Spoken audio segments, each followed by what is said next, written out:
Is the governance token narrative finally dead? For years, the biggest criticism of Uniswap was that the token was useless, just a voting chip with zero value accrual. But right now, while the market argues about whether Ethereum Layer 1 has a moat, something massive is happening behind the scenes with UNI. We are looking at a historic governance vote that could turn on the fee switch and burn 100 million tokens. This isn't just speculation anymore. The vote is live. Combine that with a technical setup on the weekly chart that shows moving averages compressing tighter than we have seen in years, and we have the recipe for a violent move. Most people are watching the price at $6, but I'm watching a specific level at $4.40 that defines the entire trade. If we lose that, the structure breaks. But if we hold, the upside targets are mathematically aggressive. Let's look at the data. Right now, Uniswap is trading around $6, having just pumped from the mid-fives. If you look at the last few weeks, it feels like we are waking up from a long hibernation. We have been stuck in this accumulation range for what feels like an eternity, chopping between $5 and $7. The market sentiment has been mixed. You have the believers who see the $4 trillion in volume and the undeniable dominance of the protocol. And then you have the skeptics who say, great tech, bad token. This video matters today because that bad token narrative is being challenged fundamentally. We are seeing whales scrambling, shorts covering, and a structural shift in how the protocol might treat token holders. But even if you ignore the news, there is something in the technicals that changes this picture completely. We are sitting at a decision point where a descending trend line from 2024 is colliding with major support. This is usually where the fake-outs happen, so we need to be precise. Let's talk about the fundamentals because the landscape is shifting fast. The headline story is the Unification proposal. Hayden Adams submitted this for a final governance vote. If this passes, and the betting markets on Polymarket are giving it an 85% chance, it triggers a massive shift. We are talking about burning 100 million UNI tokens. That is supply shock number one. But more importantly, it turns fees into ongoing burns. This kills the just a governance token meme. It aligns the protocol's massive revenue with the token itself. Look at the data from Token Terminal. They posed a critical question. Does Ethereum Layer 1 have a moat?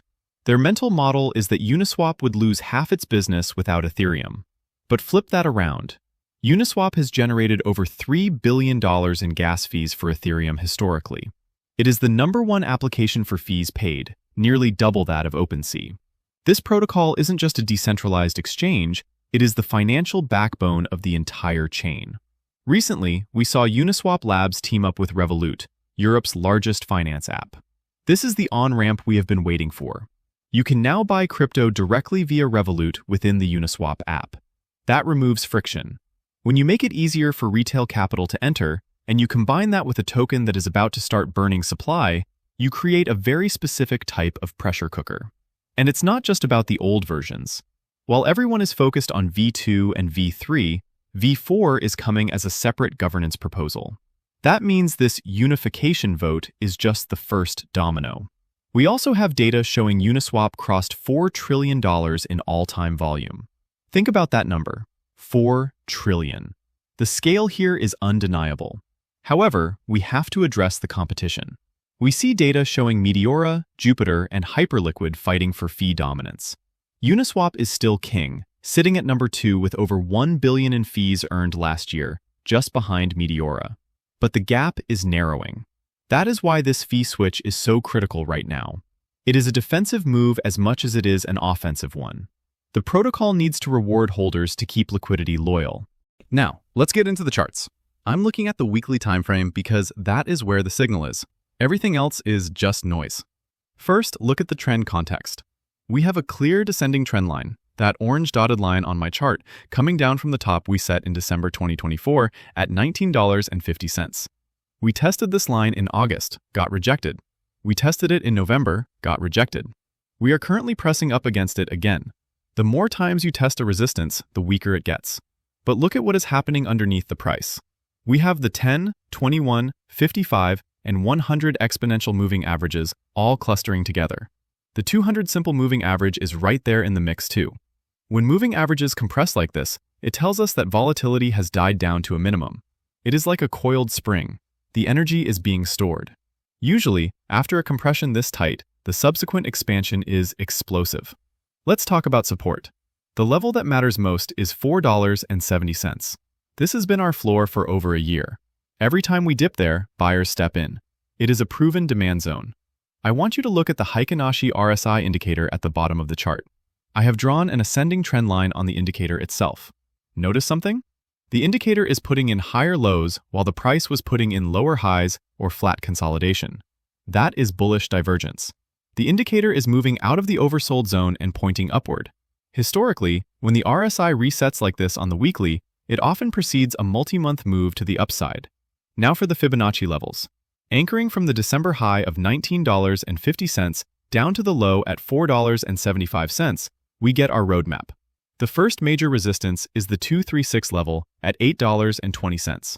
Breaking that is the first confirmation of a trend reversal. The 0.5 level is at $12.12.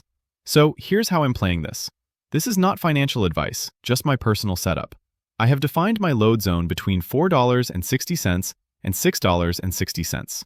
I'm comfortable accumulating anywhere in this green box because the risk-to-reward ratio makes sense here. My stop loss is strict. I have it set at $4.40. Why there? Because if we get a weekly candle close below $4.40, it means we have lost the year-long support structure. At that point, the thesis is invalid, and I would be looking to re-enter much lower, perhaps around $3. I'm not interested in holding a bag if the floor collapses. For take profits, I'm scaling out into strength. I'm not trying to call the exact top. Target 1 is $8. I'll trim a position here because it lines up with that previous resistance. Target 2 is $12. This is the 0.5 fib level. Target 3 is $19, a retest of the previous high. Target 4 is $28, the 1618 extension. And my final moonbag target is $43, the 2618 extension. Once we hit target 1, I will move my stop loss to my entry price to make it a risk-free trade.